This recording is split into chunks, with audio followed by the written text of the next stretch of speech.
Hello students, જય સ્વામિનારાયણ. આજે આપણે ભણવાનું છે ત્રિકોણનું જે સ્વાધ્યાય 7.1 થઈ ગયું હતું. હવે એની પછી આપણે જોવાનું છે બીજા અમુક ગુણધર્મો જે ત્રિકોણના હતા, પછી અમુક પ્રમેય હશે, બરોબર છે, એ આપણે અહીંયા જોવાનું છે. ખ્યાલ આવી ગયો?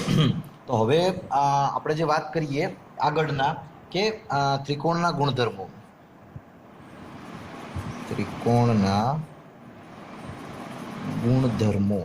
અત્યાર સુધી તમે ત્રિકોણની વાત કરી હતી. અલગ અલગ ત્રિકોણની અંદર રાઈટ, ખૂણો, બાજુ, ખૂણો, એની અંદર જેટલી બધી જે શરતો હતી એ બધી શરતો વિશે આપણે અહીંયા વાત કરેલી હતી કે ખૂણા, બાજુ અને ખૂણાથી એકરૂપ ત્રિકોણ કઈ રીતના સાબિત કરી શકાય. આપણે અલગ અલગ સ્વાધ્યાયની અંદર સાબિત કરેલા હતા ત્રિકોણો. તો આવી રીતે છે. હવે એના માટે બીજી વસ્તુ છે, આપણી પાસે એક પ્રકાર છે ત્રિકોણનો, અલગ પ્રકાર છે. આગળ આપણે પ્રકારને ખબર, આપણે બધાને ખબર છે સમદ્વિબાજુ ત્રિકોણ, પણ આની અંદર જે ખૂણા છે, એનીમાં બાજુના માપ છે, એ વિશે જોવાનું છે આપણે, બરાબર છે. એટલે વાત કરીએ આપણે સમદ્વિબાજુ ત્રિકોણ. કયા ત્રિકોણની વાત કરવાની છે? તો કે સમદ્વિબાજુ ત્રિકોણ. આને અંગ્રેજીમાં કહેવાય છે આઇસોસ્કેલસ ટ્રાયંગલ. આઇસોસ્કેલસ ટ્રાયંગલ, સમદ્વિબાજુ ત્રિકોણ. જેને ના ખબર હોય એના માટે, સમદ્વિબાજુ ત્રિકોણ એટલે જે ત્રિકોણની કોઈ પણ બે બાજુ સરખી હોય. જેમ કે અહીંયા આપણે લખી શકીએ, બુકમાં આપેલું જ છે 3.5 સેન્ટીમીટર અને અહીંયા છે 5 સેન્ટીમીટર. તો અહીંયા આ બાજુ અને આ બાજુ, બંને બાજુ તમને કેવી આપેલી છે? સરખી આપેલી છે. એટલા માટે આ ત્રિકોણને કહી શકાય કે આ સમદ્વિબાજુ ત્રિકોણ છે, રાઈટ. એટલા માટે લખી શકાય, જે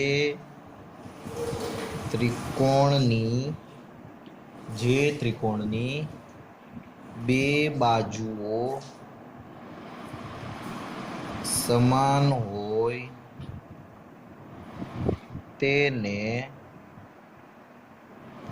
સમદ્વિબાજુ ત્રિકોણ કહે છે. તેને શું કહે છે? સમદ્વિબાજુ ત્રિકોણ. પણ શરત એ છે કે તમારી પાસે બે બાજુ છે એ કેવી હોવી જોઈએ? સરખી હોવી જોઈએ, બરોબર છે. હવે આગળ વાત કરીએ આપણે અહીંયા તમે ખૂણા માપશો તો તમને એવી બી જાણવા મળશે કે એના ખૂણા બી સરખા છે. તો એના માટે છે આપણી પાસે પ્રમેય 7.2. કયો પ્રમેય છે? પ્રમેય 7.2. એ જોઈએ.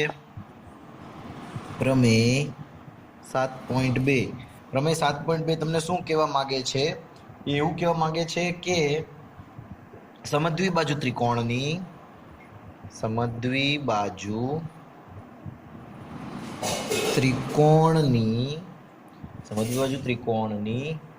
બે સમાન બાજુઓની સામેના, બરાબર છે, બે સમાન બાજુઓની સામેના ખૂણાઓ સમાન હોય. એટલે એટલા એવું કહેવા માંગે છે કે તમારી પાસે જે આ સમદ્વિબાજુ ત્રિકોણ છે, આ બે બાજુઓ કેવી છે? સમાન છે. તો એની જે સામેના ખૂણાઓ છે, આ બાજુની સામેનો ખૂણો અને આ બાજુની સામેનો ખૂણો, આ બંને ખૂણાઓ કેવા હોવાના છે? સમાન હોવાના છે. એવું કહેવા માંગે છે પ્રમેય 7.2. તો હવે પ્રમેયની સમજૂતી આપણે જોઈએ, બરોબર છે, એની સાબિતી, રાઈટ. ઘણી બધી રીતે તમે સાબિત કરી શકો, પણ આપણે અહીંયા સાબિતી કરવાની છે. તો બીજું કે આપણી પાસે સમદ્વિબાજુ ત્રિકોણ છે, બરોબર છે, એની અંદર એનો દ્વિભાજક દોરીએ. માની લો કે આપણી પાસે જો અહીંયા છે આ આપણું સમદ્વિબાજુ ત્રિકોણ, નામ આપી દીધું A, B અને C, બરોબર છે. હવે આ બાજુ અને આ બાજુ સામસામેની બાજુ કેવી છે? સરખી છે એવું તમને કહેવામાં આવ્યું છે કે સામસામેની બાજુ સમદ્વિ બાજુ ત્રિકોણની અંદર સરખી હોય. તમારે શું કરવાનું છે? એને દ્વિભાજક ડ્રો કરવાનો છે. એનો શું કરવાનો છે? દ્વિભાજક ડ્રો કરવાનો છે ને એ અહીંયા ઇન્ટરસેક્ટ કરશે ડી ઉપર. અહીંયા છેદ છે ડી માં. બરોબર છે? તો આપણે લખી શકીએ અહીંયા કે ખૂણા એ નો દ્વિભાજક દોરો જે બીસી ને ડી માં છેદે છે. જે બીસી ને ડી બિંદુમાં છેદે છે. બરોબર છે? આ ખ્યાલ આવી ગયો એટલું? હવે જો આનો દ્વિભાજક છે એટલે એટલા માટે તમને ખબર હોવી જોઈએ કે આ ખૂણો અને આ ખૂણો બંને કેવા હોવાના? સરખા હોવાના. બંને કેવા હોવાના? સરખા. બરોબર છે? તો હવે આગળ જોઈએ કે તમારી પાસે બે ત્રિકોણ છે, બીએડી અને સીએડી. ત્રિકોણ બીએડી અને ત્રિકોણ સીએડી માં બરાબર છે આપણે એકરૂપતા સાબિત કરવાની છે. તો બંને ત્રિકોણની અંદર પહેલું તો AB બરાબર AC. અહીંયા તમને આપેલું જ છે પક્ષની અંદર પક્ષ. બરોબર છે? પછી ખૂણો BAD બરાબર ખૂણો CAD. બરાબર છે? તમે રચના દ્વારા કેમ કે તમે રચના કરીને દોરેલો છે. એટલે આ તમે જે છે એ ખૂણો દોરેલો છે એટલે આ બંને ખૂણાઓ કેવા હતા? સરખા થવાના છે. દ્વિભાજક દોરેલો છે એટલે તો એ થઈ ગયું આપણું રચના દ્વારા. અને AD બરાબર AD એટલે કે સામાન્ય બાજુ. શું થઈ ગયું? સામાન્ય બાજુ થઈ ગઈ. રાઈટ? સામાન્ય બાજુ. તો આ ત્રણેયની અંદર તમારી પાસે કયો પ્રમેય લાગશે? આથી બરોબર છે ત્રિકોણ BAD એકરૂપ છે ત્રિકોણ CAD. કારણ તમે શું લખશો?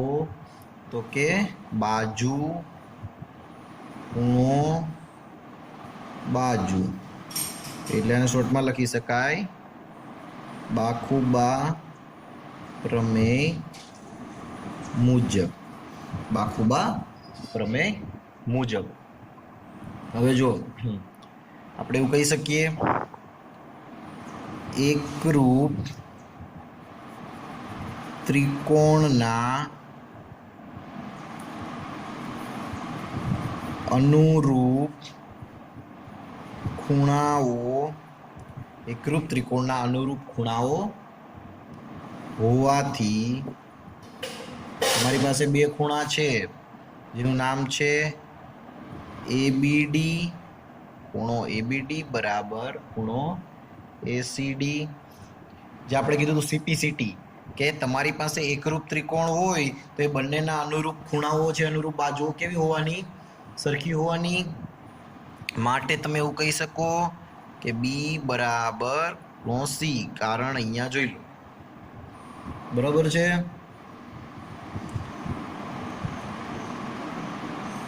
ચાલ આવી ગયો કે જો કોઈ ત્રિકોણના બે ખૂણાઓ સમાન હોય તો આપણે નિર્ણય કરી શકીએ કે બાજુઓ પણ સમાન હશે. બરોબર છે? માની લો કે તમને કોઈ ખૂણા આપેલા છે, કોઈ ત્રિકોણ આપેલું છે, તમને એવું કીધું છે કે આ બે ખૂણાઓ સરખા છે, તો તમે શું કરી શકો? બરોબર છે? તો તમે પહેલા તો શું કરો? આનો દ્વિભાજક દોરશો. દ્વિભાજક દોરશો એટલે આ તમારે સાબિત કરવાનું છે કે આ બાજુ અને આ બાજુ સરખી છે. માની લો એવું આપે તમને તો. બરોબર છે? હવે એવું તમને આપે તો તમે કઈ રીતના કરશો? તો કે પહેલા તમે શું લખશો? પહેલા દ્વિભાજક દોરશો. આ જ વસ્તુ કરવાની છે. પછી શું ચેન્જ થશે? તો તમારી પાસે જો આ દ્વિભાજક દોરશો એટલે આ બંને ખૂણા મળશે અને આ બંને ખૂણા તમને આપેલા હશે. ખૂબાખૂ પ્રમેય. કયો પ્રમેય થશે? ખૂબાખૂ પ્રમેય. કારણ આ ખૂણો સરખો છે, આ ખૂણો સરખો છે, આમાં બેવ થશે, આ બે ખૂણા સરખા હશે અને આ AD છે એ બંને ત્રિકોણની અંદર સામાન્ય બાજુ હશે. તો તમારી પાસે ખૂબાખૂબ પ્રમેય થઈ જશે. બરોબર છે, રાઈટ. આ શું થઈ ગયું? એનું પ્રતીક પ્રમેય, એટલે આનું ઊંધું, ખ્યાલ આવી ગયો? તો તમે પછી લખી શકો કે પ્રમેય 7.3, રાઈટ. પ્રમેય 7.3 ત્રિકોણના સમાન ખૂણાની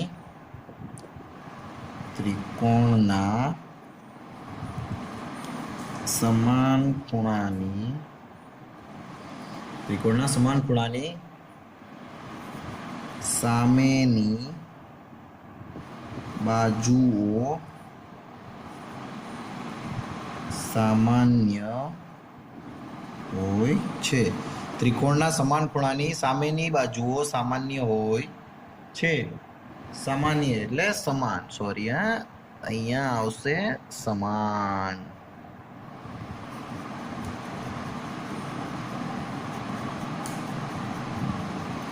રાઈટ, કે ત્રિકોણના જે બે ખૂણા સરખા હોય તો એની સામેની જે બાજુ હોય છે કેવી હોય છે? સમાન હોવાની. કેવી હોવાની? સમાન હોવાની છે. બરોબર છે. તો તમને જો ઉદાહરણમાં બી એવા સમ આપેલા જ છે કે જેથી તમને ખ્યાલ આવી જાય. આપણે ઉદાહરણ કરીએ એકાદ બે, એટલે તમને વધારે ખ્યાલ આવે. ઓકે, ચલો ઉદાહરણ આપણી પાસે છે 4. ઉદાહરણ 4 ની વાત કરીએ તો તમને જો અહીંયા એક ત્રિકોણ આપેલું છે, જો રકમ કઈ રીતના જે લખેલું છે સમજી લઈએ. કે ત્રિકોણ, આમાં ખૂણો એબીસી નામ છે, એ બી સી. ત્રિકોણ એબીસી ની અંદર ખૂણા એ નો દ્વિભાજક એ ડી, એ પાછો બીસી ને શું છે? લંબ છે, એટલે 90 નો ખૂણો બનાવે છે.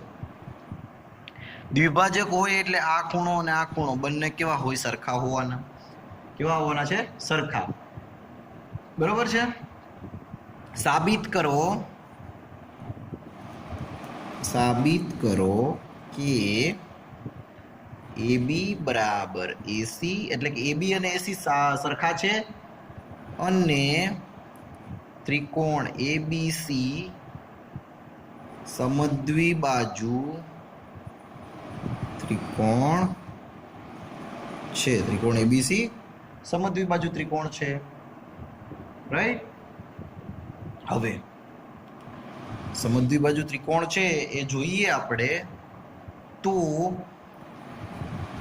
કઈ રીતના સોલ્વ કરશું? તો આપણી પાસે બે ત્રિકોણ છે, તો કે ત્રિકોણ ABD અને ત્રિકોણ ACD માં, ABD અને ACD ત્રિકોણની અંદર તમારી પાસે પહેલો જ ખૂણો જે સરખો છે એ BAD બરાબર છે ખૂણો CAD. આપણે વાત કરી હતી કે આ થાય. બરોબર છે, બરોબર છે. તો આ બે ખૂણા તમને સરખા આપેલા, કેમ કે આ દ્વિભાજક છે તો આ બે ખૂણા સરખા થવાના છે. તો પક્ષ લખી શકીએ, પક્ષની અંદર આપેલું જ છે. પછી જો AD બરાબર AD, કારણ તો કે તમને સામાન્ય બાજુ છે, કેવી છે? સામાન્ય બાજુ આપેલી છે. અને ત્રીજી વસ્તુ તમને આપેલી છે પક્ષની અંદર જ કે આ 90 ના ખૂણા બનાવે છે, ADB અને ADC. બરાબર છે. તો ADB બરાબર ADC પક્ષની અંદર તમને આપેલું જ છે. જો આ જ વસ્તુ છે આપણે કેમાં જોવાની હતી? પ્રમેય જે આપણે ભણ્યા છીએ 7.3 જે પ્રતીક પ્રમેય હતો એ ભણ્યા હતા, એ જ વસ્તુ છે અહીંયા. બરોબર છે. આ કેટલા થઈ ગયા? બંને બરાબર 90 નો ખૂણો, રાઈટ. તો આથી એવું લખી શકાય, આથી ત્રિકોણ ABD એકરૂપ છે ACD, રાઈટ. અને ખૂણો બાજુ ખૂણો ખૂબાખૂબ પ્રમેય મુજબ, ખૂબાખૂબ પ્રમેય મુજબ. બરોબર છે. માટે AB બરાબર AC.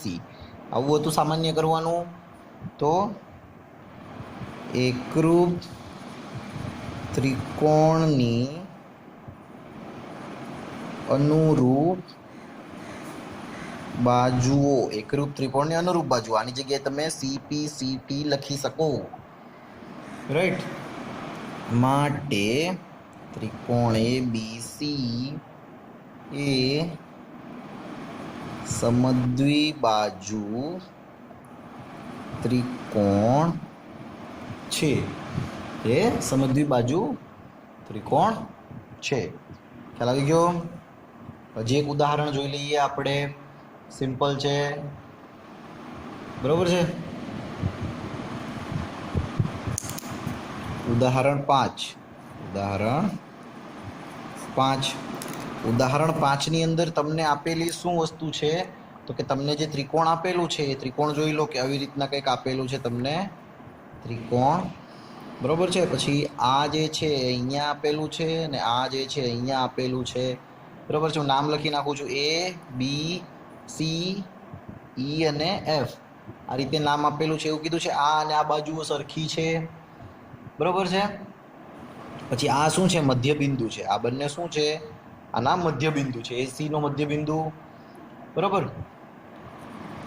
AB નું મધ્ય બિંદુ E અને AC નું મધ્ય બિંદુ F છે, રાઈટ. AC નું અને AB નું મધ્ય બિંદુ E અને F છે. ખ્યાલ આવી ગયો? Okay, yes. તો સાબિત કરો કે BF બરાબર CE. BF બરાબર CE. આ વસ્તુ આપણે સાબિત કરવાની છે. હવે ઉકેલ જોઈએ તો ઉકેલની અંદર આપણી પાસે છે, ઉકેલની અંદર શું વસ્તુ કરવાની છે? તો કે સૌથી પહેલા આપણી પાસે બે ત્રિકોણ બનશે, ABF અને ACF. ABF અને ACE, સોરી હા. જો ABF અને ACE મતલબ આ બે ત્રિકોણ, આ અને અહીંયા છે એ ત્રિકોણ. આ ભાગને ભૂલી જવાનો છે, બરોબર છે. એટલે આ બે ત્રિકોણ જે તમારી પાસે બને છે, કેમ કે આપણે શું સાબિત કરવાનું છે? BF અને CE આ બંને સરખા છે એ વસ્તુ સાબિત કરવાની છે, એટલા માટે આપણે ત્રિકોણ લીધું છે.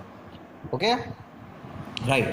હવે જો AF અને AE સરખું છે એવું તમને અહીંયા આપેલું જ છે, રાઈટ. AE અને AF એ સરખા છે એ તમને સાબિત કરે આપેલું જ છે અહીંયા. તો આ ત્રિકોણની અંદર માં AB બરાબર AC પક્ષની અંદર આપેલું જ છે. પક્ષ AB અને AC આ એનું મધ્ય બિંદુ છે, તો આ બે બી સરખા જોવાના. આ લાઈન સરખી હોય તો આ બંને બાજુઓ સરખી છે. પછી બંનેમાં છે સામાન્ય ખૂણો. બંનેમાં છે. જો આ ત્રિકોણ છે, બંને ત્રિકોણ લો તો બંનેમાં એક ખૂણો તમને મળશે. અને બીજું છે તમારી પાસે AF બરાબર AE, એટલે કે AF બરાબર AE. આ બંને બાજુ બી સરખી હોય, કેમ કે મધ્ય બિંદુ છે. આખી બાજુ સરખી હોય, બરોબર છે. તમારી પાસે 4 ની આખી બાજુ હોય તો અડધા અડધા બે જ થાય. ખ્યાલ આવી ગયો? તો લખી શકીએ સમાન બાજુઓના અર્ધભાગ. સમાન બાજુઓના અર્ધભાગ માટે ત્રિકોણ ABF એકરૂપ છે ત્રિકોણ ACE, બરોબર છે. માટે તમે એવું લખી શકો કે BF બરાબર CE. કારણ એકરૂપ ત્રિકોણની અનુરૂપ બાજુ CPCT આવું બી લખી શકાય. લઈ ગયો? ઓકે, તો ટ્રાય કરજો અને ઉદાહરણ 6 છે એ જોજો, સમજજો, બરોબર છે. નહીં તો આપણે કાલે કરવાના જ છીએ. Okay, thank you. જય સ્વામિનારાયણ.